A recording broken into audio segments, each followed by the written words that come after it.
Quero começar aqui com uma questão. Hoje até saiu um editorial na Folha, onde eu escrevo, tem coluna, e discordo que está lá, diz que é oportunismo mudar regra ou criar dificuldades para que juízes e procuradores se candidatem. Hoje, juízes e procuradores estão sujeitos às mesmas condições a que todos nós estamos. Basta que se afastem com 6 meses de antecedência, que é o prazo de filiação partidária, para disputar a eleição. Só que tem uma coisa, eu não sou inamovível, juízes e procuradores são. Eu não tenho cargo vitalício, juízes e procuradores têm até os 75 anos, se quiserem. Eu não tenho redutibilidade de salários, os procuradores e os juízes têm. Eu não posso mandar ninguém para a cadeia nem investigar ninguém. Eles podem mandar para a cadeia e investigar pessoas. Já aconteceu. A juíza Selma, que perdeu o mandato, era chamada Moro de Saias. Pesquisem o caso, para saber, inclusive, como foi a atuação antes de se candidatar e depois as razões por que perdeu o mandato. O Brasil tem um problema com a memória. De longo prazo e memória recente. Eu não tenho. Nem com a de longo prazo e, como sabem os meus amiguinhos, muito menos com a memória recente. E esse recente aí até pode ser bastante estendido. Eu acho que as pessoas se esqueceram de uma reportagem publicada pelo The Intercept Brasil, no bojo da chamada Vaza Jato, em que Deltan Dallagnol, esta buliçosa figura da Lava Jato, este herói para alguns, para mim jamais, conversa abertamente em 2017, 2018, sobre a sua candidatura ao Senado. E como ele é uma figura realmente singular, ele inclusive manda recados para si mesmo. Ele conversa, um dos grandes interlocutores de Dallagnol é Dallagnol. Com a devida vênia, né, procurador? Eu costumo ter reflexões íntimas aqui, mas eu não mando mensagem para mim mesmo. Eu ainda não cheguei a, digamos, a esse estágio de divisão da personalidade, né? De modo que eu escreva, Reinaldo Azevedo, sabe o que você deveria fazer? Eu não faço isso. E tenho uma opinião sobre quem faz, que não vem ao caso agora, que é de natureza clínica. Quer dizer, eu não tenho competência para clinicar, mas tenho opiniões a respeito. Deltan Dallagnol, no auge ali da coisa da Lava Jato,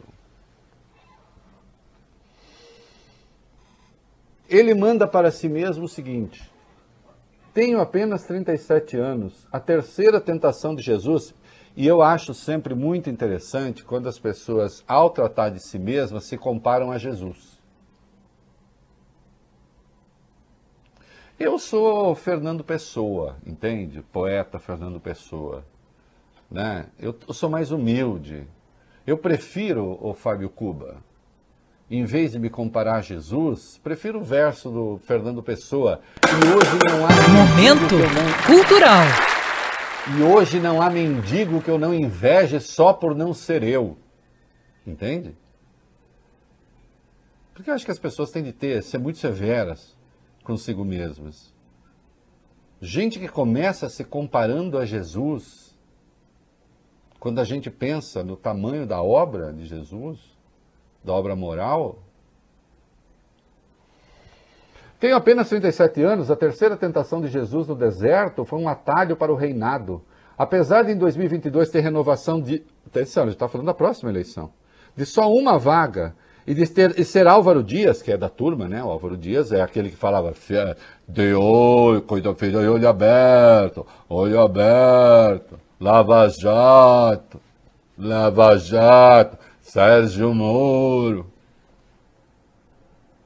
O Moro vai ser meu ministro Moro. Ele é da turma, é porta-voz da Lava Jato. Aliás, ele é porta-voz da Lava Jato sem nem saber direito o que é. Ele sacou que é uma onda. Apesar de só uma vaga será por dia, se for para ser, será. Posso traçar plano focado em fazer mudanças e que pode acabar tendo como efeito manter essa porta aberta. Então é ele cuidando da candidatura dele, abertamente, né? Mas aí, ao mesmo tempo, ele reflete que isso pode não ser muito bom. Porque, olha só, ele diz, ainda quem leia que uma atuação simbólica... Ah, não, isso aqui é outra coisa. Ele cita, ele discutiu com jornalistas, inclusive, essa possibilidade... comigo não, eu não discuto o futuro do Dallagnol com Dallagnol. Também falou, por exemplo, com Joaquim Falcão, né, que é da Academia Brasileira de Letras, que já foi ali da Fundação Roberto Marinho, muito próximo da Globo, né? Também discutiu o futuro político dele. Um procurador da República com capacidade para denunciar as pessoas, que atuou em associação com um juiz da 13ª Vara Federal de Curitiba, né? Tranquilamente ali, né? Discutindo eleição. Aí, conversando com um dos amigos dele, diz assim, você se elege fácil e impede um dos nossos inimigos no Senado. Requião ou Gleisi caem. Então, olha que bonito, não só discute eleição, como ainda diz quem eles gostariam de ter lá, quem eles não gostariam, né? E aí o Dallagnol fala sobre a possibilidade, atenção, de a Lava Jato ter um candidato em cada estado. Isso não é Ministério Público, isso é partido político. E aí vem me dizer, data vênia, que não podemos agora criar dificuldades, porque seria oportunismo. Oportunismo é isso. Eles têm os instrumentos na mão para demonizar pessoas, para tirar pessoas do jogo político e para se colocar no jogo político. É explícito. Citam até nomes.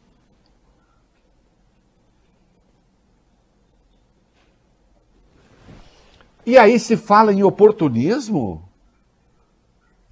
Numa conversa de Dallagnol com Vladimir Aras, procurador, subprocurador-geral, primo do atual procurador-geral, mas eles não são politicamente do mesmo grupo. Vladimir Aras, você tem de pensar no Senado. Obrigado pelo incentivo, mas vejo muitos poréns. Você se elege fácil e impede um dos nossos inimigos no Senado, Requião ou Gleisi. Essa é a fala do Aras. Não resolve o problema, ajuda-se o MPF, aí diz o Dallagnol. Não resolve o problema, ajuda-se o MPF lançar atenção para isso. Se o MPF, aspas, lançar um candidato por estado. O MPF lançar candidato.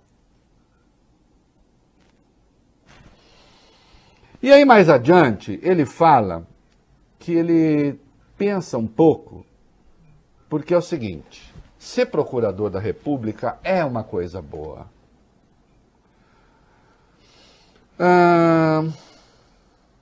Quer ver?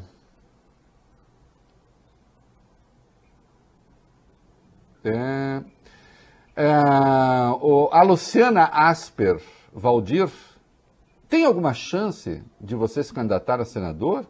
Alguns estão me perguntando. Valeu, Lu, não tem urgência, vou aguardar e tal. Ele, na verdade, o Dallagnol disse que ele está pensando, ele disse que talvez não vá fazer isso, porque é o seguinte, ser político ganha menos, tem menos férias e ainda fica tomando pedrada. Ele sabe muito bem, né? Ele é um dos apedrejadores. Eu estou usando sua metáfora, tá, Dallagnol? Não vai me processar de novo por causa disso, né? Pedrada de quem, querido? Inclusive do Ministério Público. Político ganha menos do que procurador. Na prática, sim. Tem menos férias, menos, eles têm 60 dias. Você tem 60 dias de férias? Você que me ouve? O juiz também tem 60 dias. E ainda fica tomando pedrada. Bom é dar pedrada. E aí vem me dizer, este ou aquele, que é oportunismo criar uma quarentena de 8 anos? As associações de juízes, as associações do Ministério de Procuradores e afins? Vocês não são cidadãos comuns.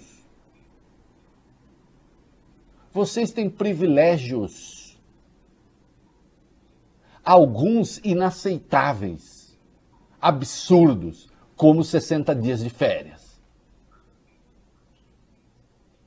Não é? E outros penduricalhos, que no mais das vezes fura o teto constitucional. E a hora de se candidatar, vocês querem ter as mesmas condições do cidadão comum? Está aqui. Está aqui. Estão aqui os diálogos. Um procurador cuidando da sua candidatura, discutindo a sua candidatura, dizendo que o Ministério Público tem que ter um candidato em cada estado. O que há?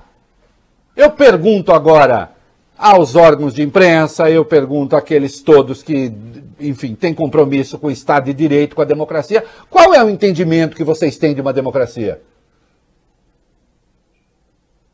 Isso aqui caracteriza uma igualdade perante a lei? Ou isto, como está, é a consolidação e a aceitação da desigualdade como princípio? Quando a Constituição consagra outra coisa. O princípio da Constituição é a igualdade. Por aqui não passa. Quarentena, sim, de 8 anos para juiz, para os membros do Ministério Público, e se tiver outras carreiras que precisam de quarentena, vamos lá. Eu ponho quarentena para militar também, para oficiais superiores e oficiais generais. E desmilitarizo a política.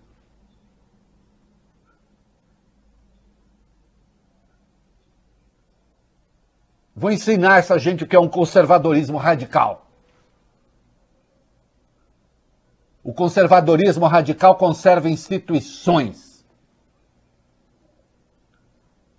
Reacionários e disruptivos depredam instituições. Eu não depredo. Está aqui. Vão ler a reportagem. De novo, reler, se esqueceram. Tem a famosa frase, não esquece nada nem aprende nada. Eu, graças a Deus, aprendo muita coisa sem esquecer nada. Falei? Falei.